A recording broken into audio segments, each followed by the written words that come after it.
Bonjour Claire, Je voudrais. ravie de t'avoir parmi nous. Donc Claire est une artiste qui a un monde à elle, un monde bien à elle qui est l'univers de Gloria.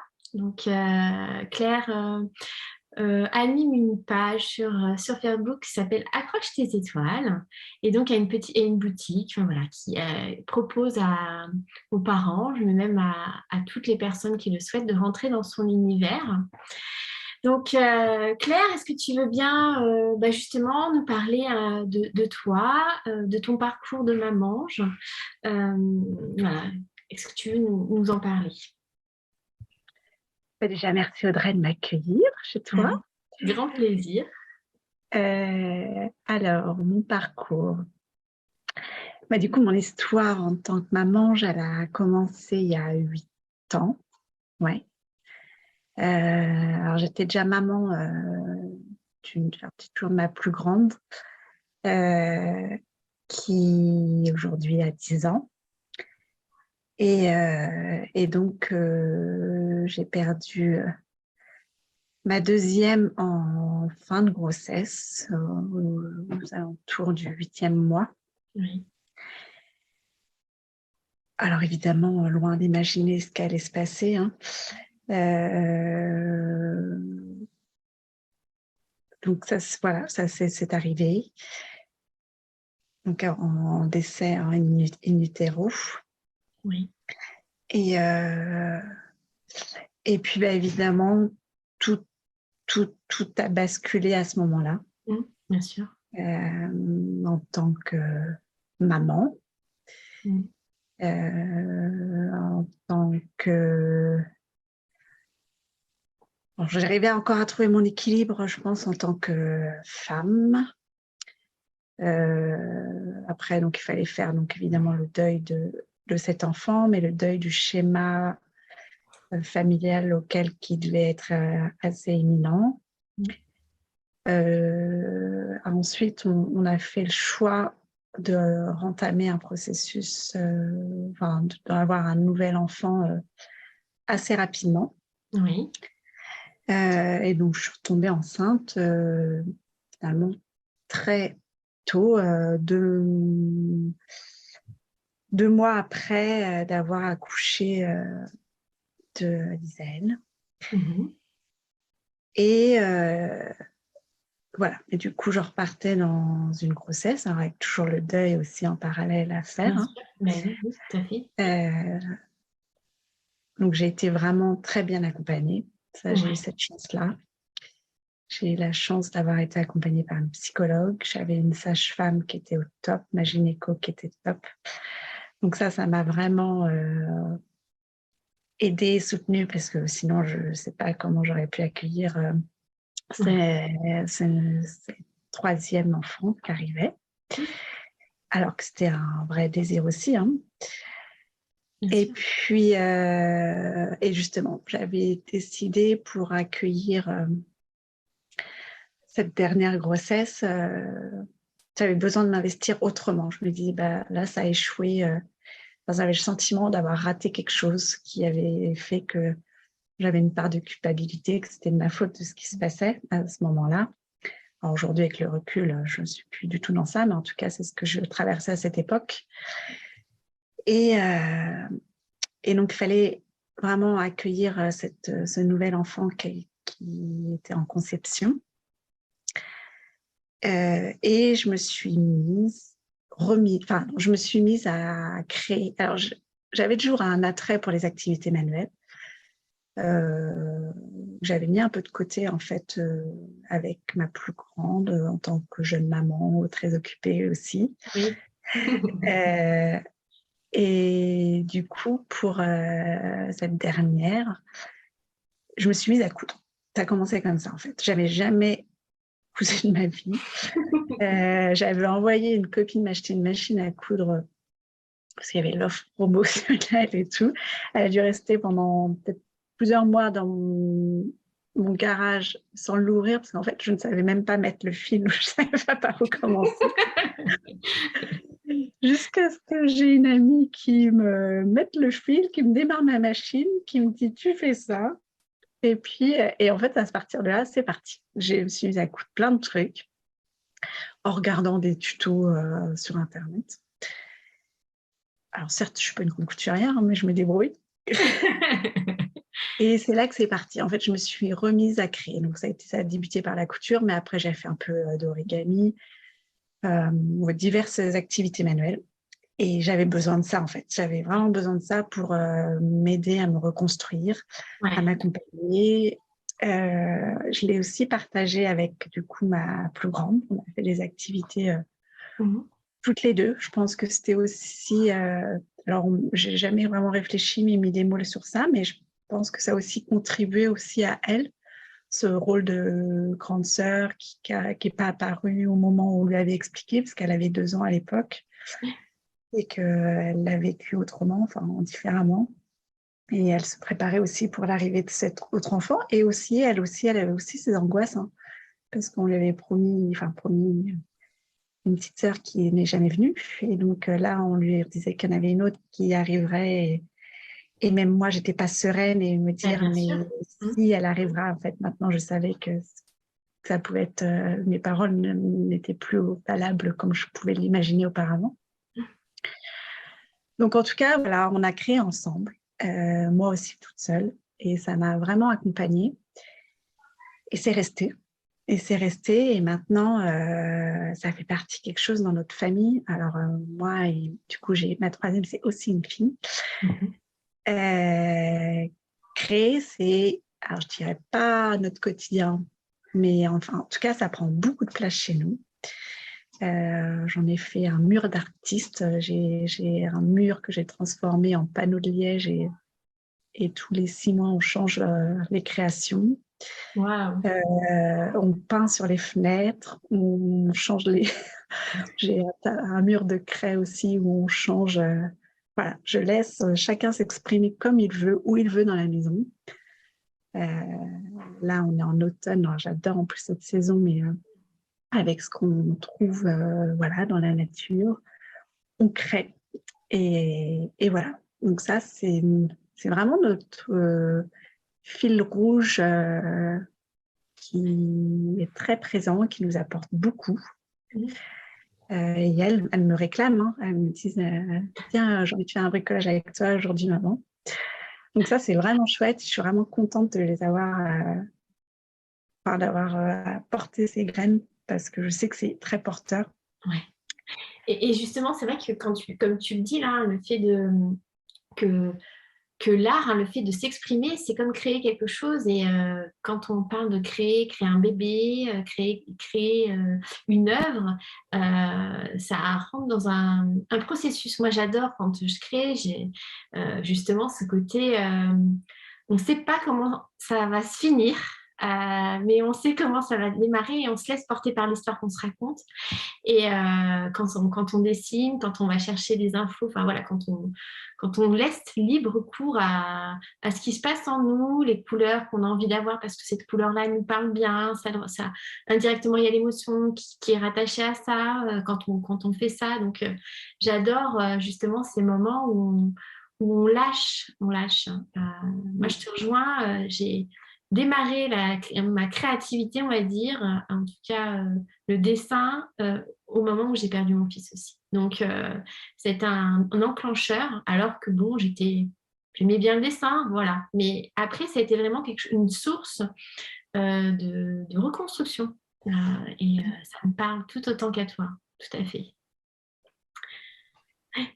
Et alors, du coup, pour continuer, donc ça, c'était le côté... tout ce qui était en train avec les activités manuelles, donc ce que j'avais fait donc pour moi, avec les filles. Et puis arrivé il y a, ça fait quoi, 2 ans et demi maintenant, cette année Covid, là. Et de nouveau, en fait, il y a ce besoin qui est revenu, mais sous une autre forme de créer, mais vraiment là, pour le coup, je sentais que c'était vraiment pour moi. Et comme si, pour moi, mais pour transmettre des choses, en fait. Et là, je sentais vraiment que ça venait du cœur. Et donc, c'est à travers l'aquarelle que j'ai découvert, mais purement par hasard, sur Internet, en fait.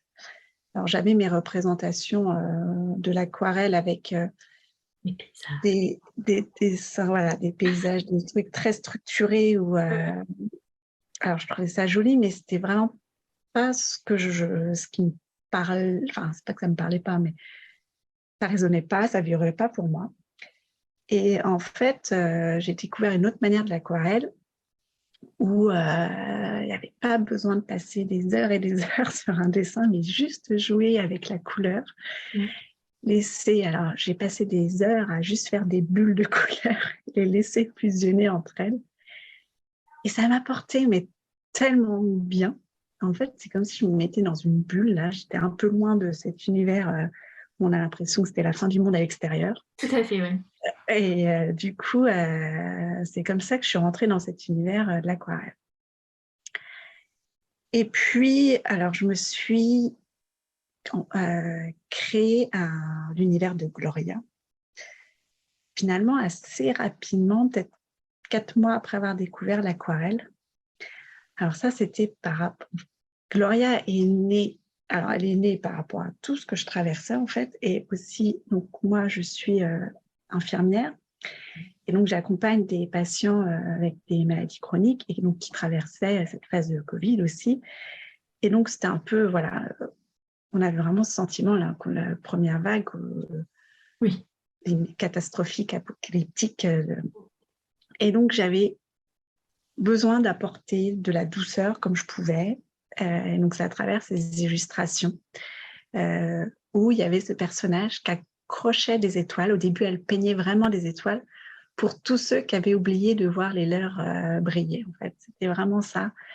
Gardez le cap, tenez le coup. On va redonner du sens à tout ça, mais voilà, en attendant, tenez le coup, c'est un peu ça. Oui. Et en plus, cet univers, c'est créé aussi en parallèle parce que je souhaitais initier un projet d'art-thérapie. Oui. Et l'école la plus proche de chez moi, il fallait être artiste reconnu. D'accord. Et avoir fait les beaux-arts et tout ça, et ce qui n'était pas du tout mon cas. Je n'avais jamais fait d'école d'art, je Oui, ne bah oui, oui. me nommais pas du tout comme une artiste. Donc je m'étais dit, bah, c'est foutu, quoi.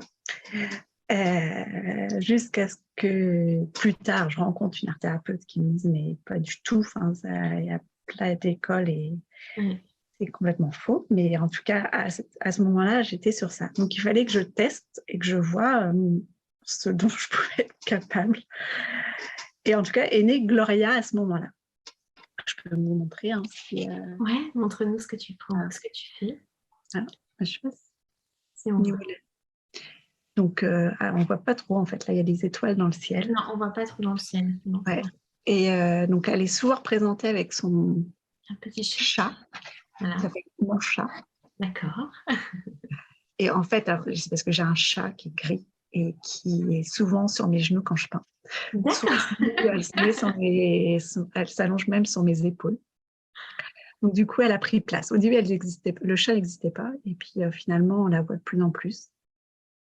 Alors, cette illustration, je l'ai réalisée en lien avec l'histoire de la petite grenouille. Je ne sais pas si tu la connais. Une petite grenouille. Le conte, oui. La petite grenouille qui grimpe. Ouais. Et, Vas-y, raconte justement cette histoire. Alors, parce qu'aussi, dans mes consultations, je raconte régulièrement, souvent c'est peut-être pas le mot, mais des contes qui parlent en fonction des problématiques des patients que j'ai. Et donc, l'histoire de la petite grenouille, c'est... donc, il y a une compétition de grenouilles qui pourront grimper en haut d'une montagne. Donc, elles sont un certain nombre à faire ce challenge. Et il y a toutes celles le public, qui sont aussi des grenouilles et qui sont là. Et finalement, qui n'arrêtent pas de dire mais c'est pas possible, vous n'allez jamais y arriver, des grenouilles, c'est pas fait pour grimper. Qui n'arrêtent pas de désencourager en fait toutes ces petites grenouilles. Et au fil du temps, il y en a beaucoup qui se découragent finalement et qui n'arrivent pas à atteindre le sommet de cette montagne, sauf une. Et donc, tout le monde est très impressionné de savoir, mais comment a-t-elle fait alors qu'aucune grenouille n'est capable de monter cette fameuse montagne? Et donc, le secret de cette grenouille, Oui, c'est elle est sourde. elle est sourde. Donc, je trouve ça, je C'est sais vrai. Je la connaissais, c'est vrai, maintenant que tu m'en... Mais c'est vrai qu'elle est formidable, cette... pas. Ouais. ouais. Et donc, elle m'a inspirée en me disant que, voilà, peu importe ce qu'on peut entendre, garder tout. Alors, elle transporte tous ses rêves, en fait. C'est ça que j'ai voulu représenter. Ouais. Et donc, et au contraire, enfin, ça lui a donné une sacrée force en me disant, mais moi, je vais accomplir tous mes rêves. Et c'est pour ça que j'avais fait une énorme bulle. Et, et là, donc, du coup, il y a Gloria aussi qui transporte ses rêves. Il y avait ça. Là, j'avais fait... donc ça, celle-ci, je l'avais illustrée suite à la lecture. Je ne peux pas me retrouver le titre, mais c'est un livre sur la culture amérindienne qui m'avait beaucoup parlé aussi. Voilà. Et puis là, j'en ai une autre. C'est, pareil, on ne les voit pas, mais c'est Gloria qui... Je vois pas en haut, c'est Gloria qui est en haut? Ouais, elle est sur un nuage. D'accord. Et du coup, elle déverse des étoiles. Et en fait, c'était pour... parfois, c'était pour illustrer que parfois, on est perdu, on ne sait plus trop quels sont, en fait, quel but on a dans la vie, quel sens on a. Et donc là, elle nous tend la main en disant, mais en fait, elles sont juste là à côté de toi, il n'y a pas besoin d'avoir des projets. Parfois, c'est pas aller faire le tour du monde, c'est juste des choses simples de la vie qui peuvent vous redonner sens. Voilà. Et donc, en général, à travers chaque illustration, effectivement, il y a toujours accompagné un peu d'une réflexion. Voilà, parce que soit c'est quelque chose que j'ai rencontré dans la semaine au sein de mes consultations, soit c'est quelque chose de plutôt personnel, soit voilà, en fonction de ce que je croise et que je souhaite déposer. Libérer, ouais. J'adore ce que tu dis, justement, le fait de déposer, de libérer, de quelque chose qui t'a peut-être bousculé ou qui t'a peut-être interrogé à un moment donné dans ta semaine, voilà, des choses qui t'ont... Et là, on se pose et, et on se raconte une histoire. Enfin, vraiment, on va explorer, en fait, hein, et jusqu'à arriver à une sensation de soulagement et de libération quand on arrive à la fin, qu'on regarde l'œuvre et qu'on se dit waouh, je suis contente de ce que ça fait et en même temps, je me sens mieux d'avoir posé ça. Et alors, là, ce que tu dis, justement, alors du coup, le monde de Gloria, c'est vrai que je l'illustre un peu avec le dessin, même si je ne suis pas une grande dessinatrice, mais bon, le dessin est quand même plus travaillé. Mais sinon, j'utilise beaucoup aussi le dessin intuitif. Oui. Ça, pour moi, ça, c'est une grande richesse. Alors en plus, donc là, je suis en cours de formation d'art-thérapie, donc ça accentue là, tu peux y aller. plus sens, je me fais plaisir. Mais et d'ailleurs, sur la page, j'anime, alors pour l'instant, je le fais à chaque saison, un atelier créatif, intuitif, en fait, que j'offre pour aller explorer un peu tous ces messages secrets qui ne demandent qu'à avoir le jour. Et juste, voilà, comme tu dis tout à l'heure, tu as dit un processus où on laisse, on libère. Et là, c'est vraiment le but de pas faire quelque chose de beau, on s'en fiche, quoi. C'est juste déposer la matière, la couleur. Exactement. Qui est là à ce moment-là.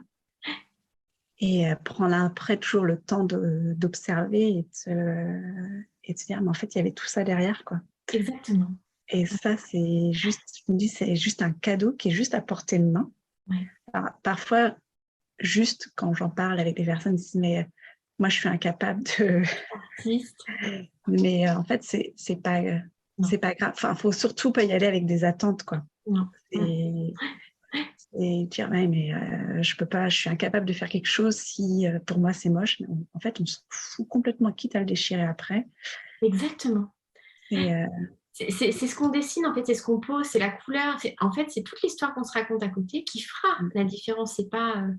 après, on peut tout à fait le déchirer, on peut le mettre dans l'eau, enfin, on peut faire plein de choses, mais l'important, c'est vraiment de poser et parce qu'en fait, moi, ce que je ressens quand je dessine et quand je propose ça aux mamans que j'accompagne, c'est vraiment cette sensation de poser le mental, de lâcher prise sur ah, ma tête, elle pense ça. Non, c'est tiens, je dois me concentrer sur mon dessin. Bah tiens, j'ai envie de cette couleur-là, je vais faire comme ça. Et puis ça, je vais le prendre. Et puis voilà. Et j'ai envie d'arracher ce papier-là, je vais le coller à cet endroit-là.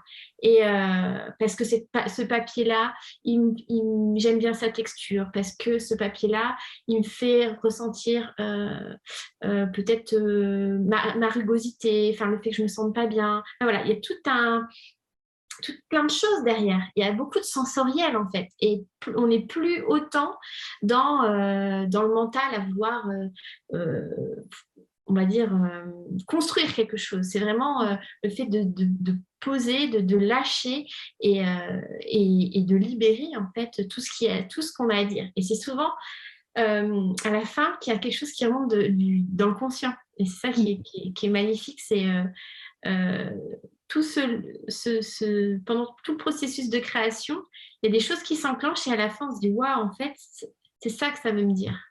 Et je trouve ça tellement magique, les prises de conscience derrière, est-ce que ça emmène au niveau de la guérison des blessures émotionnelles, c'est quand même très fort. C'est très puissant. Ouais. Et en fait, je pense en tout cas que c'est accessible à tous, quoi. Complètement. Il faut juste lever les éventuels freins qu'on peut avoir, qui est souvent juste la peur du regard, ça peut être la regard des autres, parce que... Mais, oui, on a peur d'être jugé, peur qu'ils trouvent ça pas beau, peur que ça soit pas assez structuré, que ça soit pas assez... toutes les peurs du regard, en fait. Mais en soi, quand on dessine, c'est pour soi. Enfin, c'est ce que je pense, hein, c'est vraiment ça. C'est pour soi, en fait, hein, de base. Et après, bah, ça plaît, tant mieux. Mais c'est une part de nous qui a été exprimée. Et puis même, finalement, moi, pour l'expérimenter très, très, très, très, très fréquemment, alors, d'un œil extérieur, quelqu'un dira, voilà, effectivement, c'est moche. Mais comme, en fait, tu déposes une partie de toi, ben, je trouve que ça le rend... Ça lui apporte tellement une singularité, une particularité que, eh ben, en fait, moi, j'y vois du beau, quoi. Exactement, exactement. Bah, c'est la lumière hein, aussi. Hein. C'est la lumière qu'on se laisse traverser dans nos fissures. Hein. C'est ça aussi. Hein. C'est tout ce qui va passer souvent par rapport même au deuil. Hein, je veux dire, le fait de créer, on va mettre de l'énergie dans quelque chose pour avancer. Moi, je trouve que c'est aussi une façon d'avancer. Et souvent, quand on va aller comme tu disais tout à l'heure, vers la couture, tu as voulu voilà, te mettre à fond dans la couture. C'est une façon aussi d'avancer et de se mettre dans l'action, d'en créer quelque chose et pouvoir indirectement, quand tu crées ta couture, il y avait quelque chose derrière, ça avait un sens pour toi. Et c'était ça qui était important. Oui, parce qu'effectivement, là, au moment quand j'ai créé tout ce que c'était pour décorer la chambre de ce troisième enfant qui arrivait. Voilà. Ouais. Et donc, il fallait que c'était dans ma représentation, hein, il me fallait, je me dis, si sa chambre est belle, prête, elle arrivera cette fois-ci. Enfin, c'était ce message, quoi. Tout à fait. Super, bah merci beaucoup en fait pour ton partage sur ton univers, sur comment l'art-thérapie en fait, l'art t'a aidé en fait dans ton deuil, dans ta reconstruction aussi, je dirais de la maman d'après. Est-ce que ça te parle ça? Ouais. Et tu sais que ça me guide toujours, comme je le dis, pour tout. Alors je n'évoque pas forcément mon histoire, je n'évoque pas mon histoire au sein de mon travail, parce que je ne suis pas là pour se partager, on ne parle pas du deuil périnatal, mais en tout cas, toutes les personnes qui travaillent des situations de deuil, je leur dis toujours, avancer, c'est pas oublier, c'est juste permettre de cicatriser cette plaie qui est restée béante Donc, il y a une cicatrice qui restera toujours là. Ça fait partie de vous maintenant, c'est votre histoire. Donc là, du coup, c'est mon histoire. Mais, et comme quoi, en fait, elle revient souvent dans mes créations. Et même dans mes dessins, enfin, dans les dessins intuitifs, en fait, il y a toujours une part d'elle à un moment ou à un autre parce que, bah, voilà, elle fait partie de moi, de mon histoire et elle sera toujours là, quoi. Même si aujourd'hui, effectivement, je pense avoir cheminé dans mon deuil. C'est pas un sujet tabou, c'est pas, voilà, c'est pas omniprésent, c'est juste mon histoire, notre histoire de famille. Oui, oui. Que vous vivez ensemble, du coup, aussi, en continuant ce fil rouge de création ensemble. Et ça, c'est magnifique. Moi, je trouve ça une belle idée. C'est ce que je propose justement dans des ateliers avec les enfants, d'aller chercher à exprimer par le dessin, donc par la création, par la co-création. Souvent, je propose une co-création familiale pour pouvoir libérer des choses par rapport au bébé qui n'est pas présent. Donc vraiment, j'adore ton idée de mur où tout le monde partage ses créations. Je trouve ça génial. C'est vraiment, vraiment top. Merci beaucoup, Claire. Merci de tous Avec ces grand plaisir. partages. Et puis, donc, je mettrai bien sûr en commentaire tous les liens vers ton univers, l'univers donc, de Gloria. Je mettrai également ton groupe Facebook donc, pour les ateliers tous les mois, c'est ça? Pour l'instant, c'était à chaque changement de saison. D'accord, ok. Donc, ça changera certainement. En ce moment, c'est l'automne, du coup. Voilà. Ok, d'accord. Je mettrai tous ces liens-là. Et puis, je serai vraiment ravie de te retrouver pour une prochaine saison, que tu nous racontes la suite de ton aventure. Merci en tout cas, Claire, et puis à très bientôt. Merci à toi, Audrey. À bientôt également.